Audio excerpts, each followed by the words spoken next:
yang perlu kita antisipasi Ya. akan menjadi lucu juga nanti ya. PSU dalam PSU Ya. gitu kan. Kesudahnya untuk pemilihan ini tidak berkesudahan kita.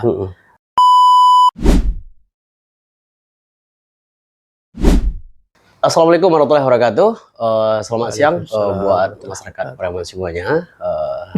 Bertemu lagi dengan saya Heri Mortoni.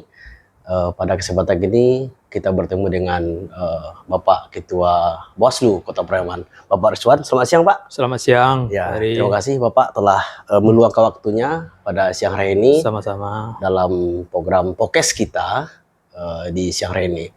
Ya, yang pasti keadaan Bapak sehat-sehat ya, Pak ya. Alhamdulillah. Alhamdulillah.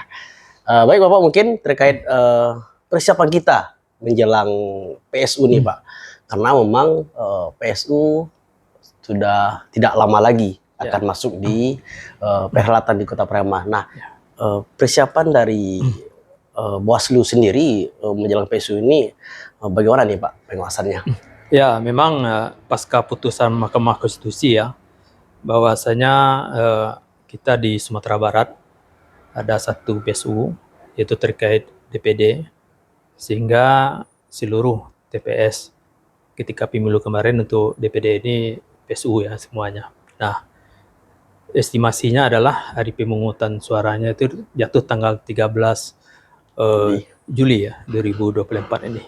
Jadi kalau kita hitung dari sekarang ini kan tinggal hitungan 2 hari lagi. Iya, H-2 Pak ya. H-2 menuju hari pemungutan suara PSU DPD kita di Sumatera Barat. Nah, terkait itu tentu Bawaslu sebagai lembaga yang diamanatkan sebagai mengawasi setiap proses yang dilaksanakan, Bawaslu telah menyatakan kesiapannya, baik dari segi SDM yang akan melakukan pengawasan maupun pengawasan di setiap proses tahapan tersebut.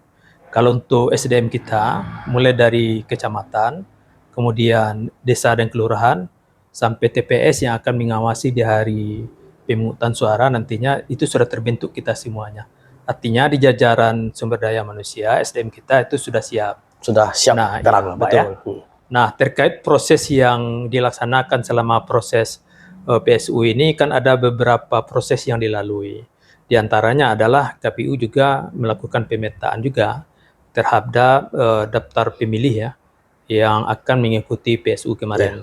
Sehingga kemarin ada tahapan yang dilakukan KPU melihat data pemilih, baik itu yang DPT, DPD, kemudian DPTB-nya, kemudian DPK. Karena itu nanti yang diizinkan kembali untuk melakukan PSU di hari pemungutan tersebut. Nah, itu pun sudah kita lakukan, KPU sudah melakukan pemetaan terhadap itu. Nah, saat ini kita juga melakukan dinamika di lapangan ya, bahwasanya sebagaimana yang kita ketahui untuk PSU ini memang tidak ada tahapan kampanye dalam bentuk apapun, termasuk alat peraga juga. Nah, kita dari jajaran kita, mulai dari Panwaslu Kecamatan, Desa Kelurahan, itu melakukan pemantauan di lapangan. Ternyata memang dalam rentang menjelang hari pemungutan suara ini ada terpasang ya alat peraga kampanye atau alat peraga sosialisasi dari beberapa calon DPD ini. Nah, dari hasil pemetaan kita sudah menyampaikan surat imbauan kepada calon DPD tersebut. Kemudian dengan berjalannya waktu ternyata masih terpasang juga. Makanya kita melakukan langkah penindakan karena kita menganggap itu merupakan pelanggaran administrasi ya, tidak sesuai dengan prosedur. Karena selama tahapan PSU ini kan tidak ada tahapan kampanye. Dan pemasangan alat peraga kampanye itu sudah termasuk tahapan kampanye yang dilakukan oleh calon ini. Makanya itu tidak boleh. Dan kita sudah melakukan koordinasi ya, karena tidak bisa juga Bawaslu dengan sendirinya menindak hal tersebut. Kita lakukan langkah-langkah koordinasi dengan KPU, dengan stakeholder pemerintahan kota, dengan pihak kepolisian TNI.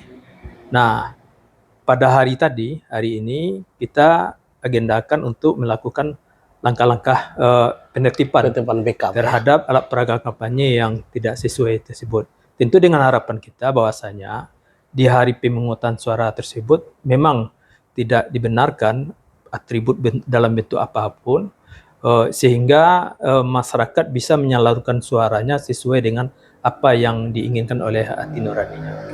Nah, mungkin ini terkait dengan ada pemetaan. Nah, dari Bawaslu Kota Prambanan ini bagaimana potensi pelanggaran selama PSU ini? Ya, memang sebetulnya proses pemungutan suara ulang ini tidak jauh berbeda dengan tahapan pemilu yang secara Sebelumnya. normalnya ya. Tentu dalam proses ini KPU pun, Bawaslu pun melakukan pemetaan ya, termasuk adanya potensi-potensi pelanggaran. Iya. Nah, memang kalau kita lihat dalam setiap pemilu, money politik, ujaran kebencian, hoak, ya kan, SARA, itu kan selalu dalam proses pelaksanaan tidak saja pemilu, di pemilihan pun sering terjadi hal tersebut. Nah, potensi-potensi ini tentu Bawaslu sudah melakukan pemetaan dan kita juga sudah menyampaikan imbauan ya, termasuk kepada peserta, pihak-pihak terkait agar sama-sama kita menjaga supaya proses PSU ini dapat berjalan sesuai yang kita inginkan. Ya, ini mungkin informasi dari masyarakat juga di lapangan bahwa KPPS yang membagikan C pemberitahuan itu kan ditempel atau disembari memberikan brosur seluruh calon DPD. Nah, ini kan ada potensi-potensi oknum bermain. Nah, ini bagaimana antisipasi dari Bawaslu sehingga ini tidak terjadi? Ya, jadi memang untuk PSU ini karena tidak dibenarkan adanya tahapan kampanye. Iya. Nah, tanggung jawab sosialisasi ini tentu kepada KPU sebagai penyelenggara teknis. Jadi KPU mengambil inisiatif, salah satu langkah yang diambil untuk sosialisasi ini adalah supaya masyarakat mengetahui apa, karena DCT kita juga berubah dari pemilu kemarin dengan yang sekarang. Yang sekarang berubah. Iya, kemarin ada 15 calonnya, sekarang menjadi 16 ya. dan urutan nomor urutnya pun juga diganti juga, berganti juga kan. Jadi memang perlu masyarakat mengetahui dan disosialisasikan. Nah, KPU dalam hal ini mengambil inisiasi untuk membagikan semacam brosur ya, ketika menyampaikan surat pemberitahuan memilih kepada masyarakat. Nah, tentu kita sudah memetakan juga karena ada juga berkemungkinan potensi ya.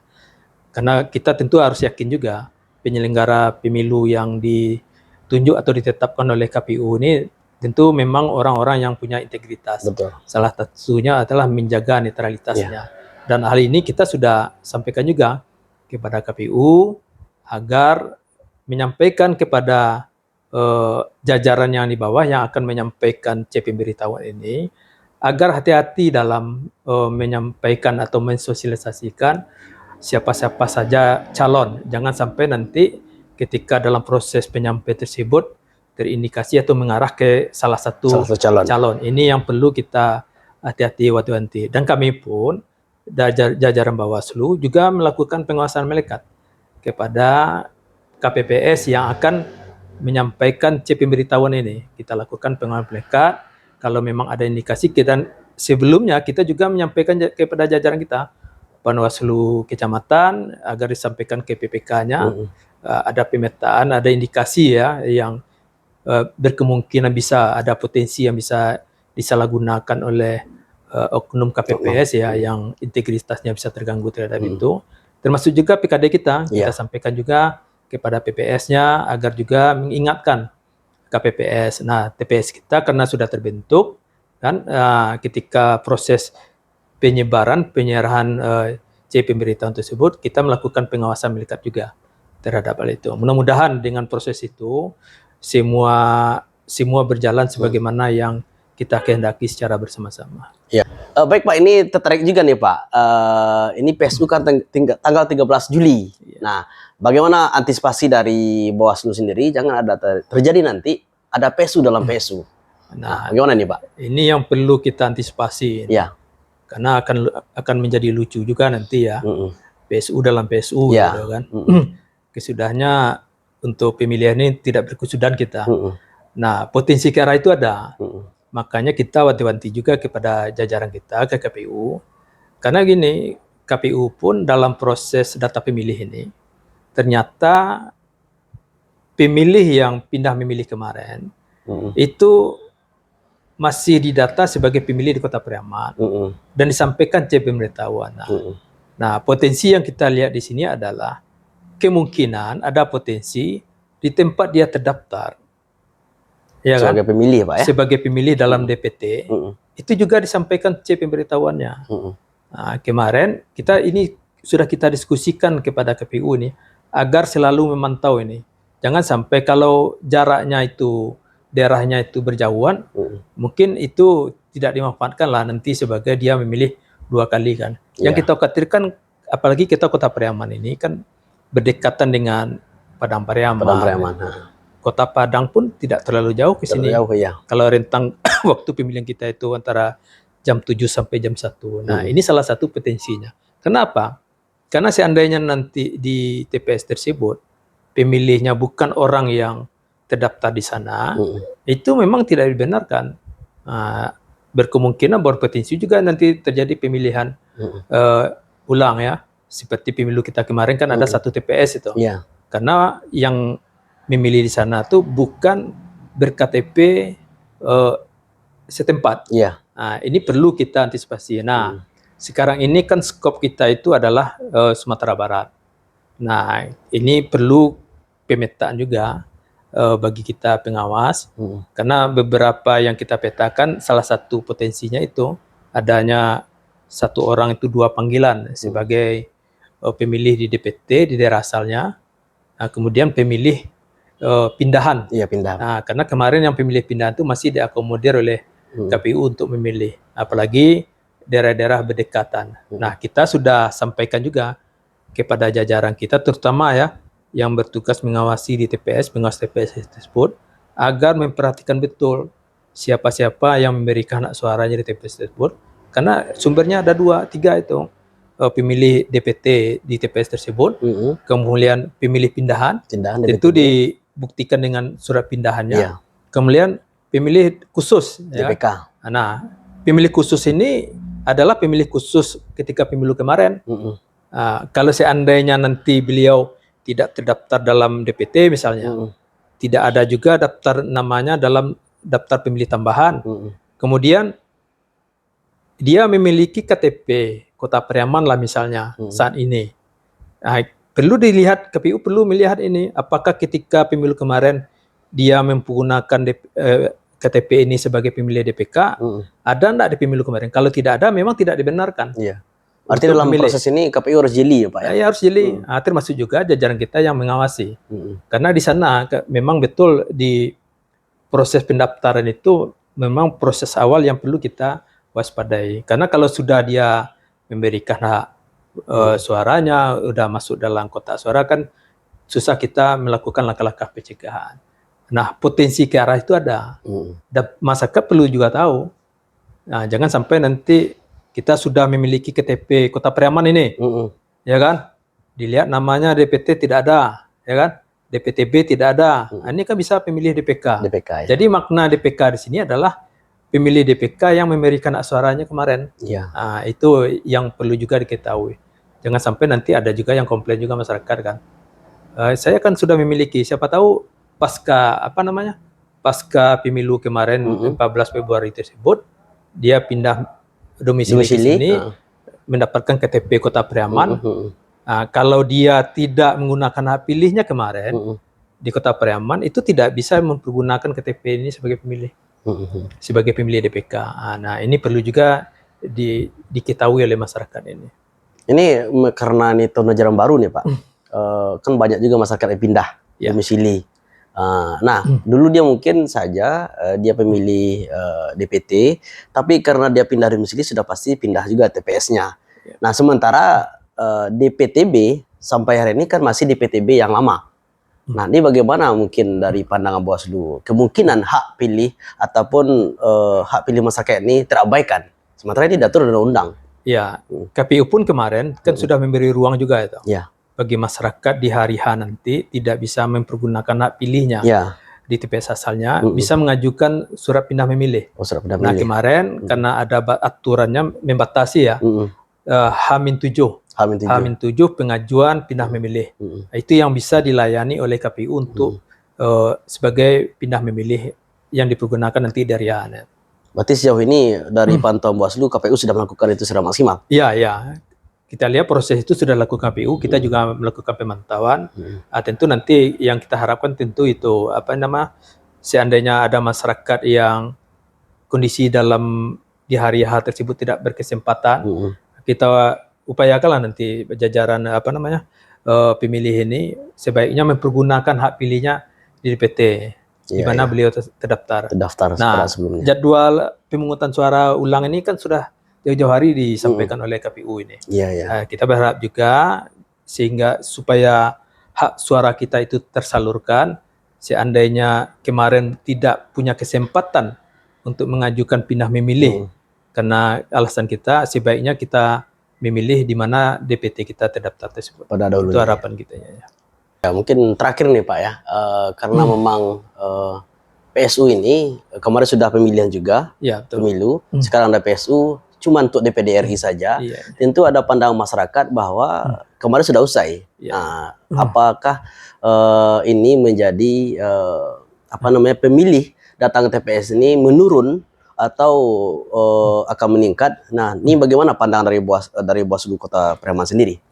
Iya, mungkin banyak pihak juga yang memprediksi bahwasanya partisipasi pemilih nanti di PSU ini akan berkurang dibanding pemilu yang kemarin. Nah, tentu kita dalam hal ini kita mengimbau juga ke jajaran penyelenggara, kami KPU juga mensosialisasikan masyarakat, mengimbau masyarakat agar nanti di tanggal 13 Juli tersebut mari bersama-sama datang ke TPS. Dan kita juga mengimbau juga ke masyarakat, termasuk juga media, mari bersama-sama kita meyakinkan masyarakat bahwasanya ini adalah hak kita dalam menentukan siapa wakil yang akan ditentukan, walaupun ini prosesnya adalah pengulangan, tapi partisipasi masyarakat ini sangat menentukan. Sehingga mari nanti secara bersama-sama kita di tanggal 13 itu untuk datang.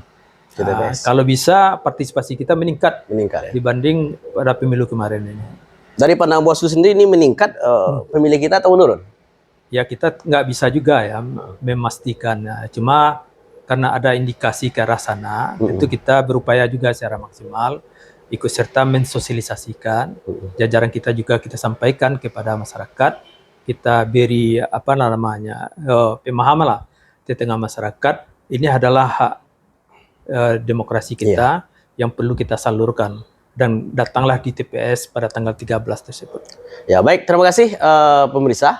Pada siang hari ini kita sudah berbincang-bincang kecil dengan Ketua Bawaslu Kota Periaman, Bapak Rizwan ST. Dan terima kasih Bapak telah meluangkan waktunya berbincang-bincang detail sama-sama terkait persoalan persiapan PSU.